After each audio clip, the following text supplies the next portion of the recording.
Mga boss, may nakapagsabi po sa akin na dito daw maraming tao, baka makapaghakot ang Boss Eboy Vlog ng subscriber at bibigyan natin ng bulaklak para makahakot po tayo ng followers. Tara mga boss at puntahan natin.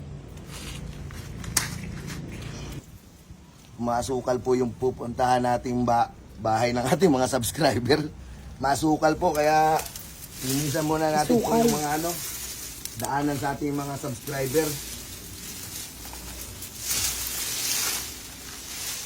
Ayan po. Medyo masukal yung daanan. Okay lang para makadagdag tayo pang subscriber mga boss. Tara, puntahan natin mga boss. Aray. Masukal dito mga boss.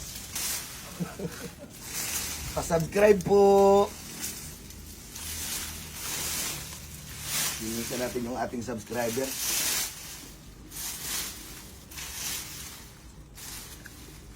Papalo po ako sa Boss Eboy Vlog. Papalo po.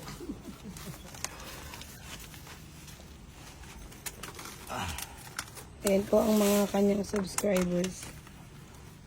Mas mataas, mahaba po signal po yung mga yan subscriber ko kasi nasa taas na po yung mga yan.